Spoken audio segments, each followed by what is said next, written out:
السلام عليكم يا صديقي. طبعا دي مغارة موجودة في جبل ما في محافظة ما يعني. ده منحوتة تقريبا تعود للعصر الروماني. ده شغل الرومان. قدامك يا صديقي اهو. ده طبعا الإشارات اللي بتبقى منحوتة بره المغارة كلها اهي قدام حضرتك. ده روماني. شغل المغارات دي شغل رومان. وده المغارة من جوه. دي كده المغارة من جوه.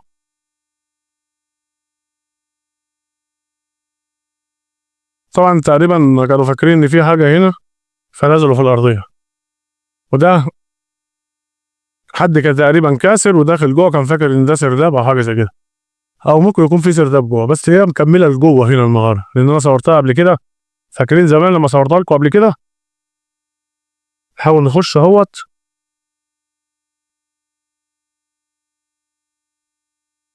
دي المغاره من جوه عشان الاضاءه بس.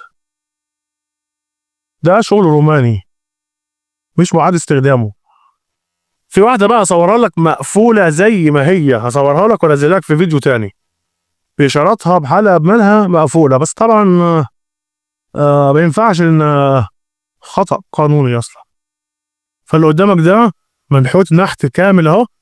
ودي المغاره من جوه. وده تخص الرومان يا صديقي، مش المصري القديم زي ما انت شايف كده.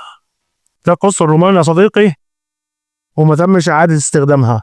طبعا الله أعلم هل تم نهبها، هل تم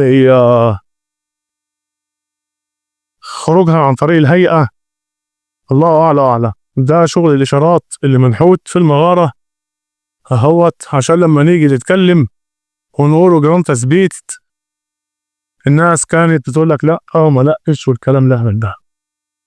اهيت قدام حضرتك، وادي قص المغاره اهو. ده قص مغاره كامل اهو، تمام. وده قص الناحيه التانيه اهو. لما كنا بنقولهم الاكبر الدلائل ان القص ده او حدود المغارات دي لما بتلاقيها اعرف على طول ان هنا في مغاره سواء مقفوله او مفتوحه، فده بيبقى معروف. وطبعا الباب ده كان مقفول، ده باب المغاره ده كان مقفول، واللي هو بيصوره لكم ويقول لكم ده بوابات زمنيه ومش بوابات زمنيه، مفيش الكلام ده. وطبعا الاشارات كلها موجوده اهي، كل الاشارات اهي موجوده تثبيتيه اهيت. وادي مثلث اهو، والجرن فوق منك اهو، جرن التثبيت. وادي كل ده شغل تثبيت. انا احمد سفاري، ودي صفحه زي الاشارات ما بتقول. السلام عليكم.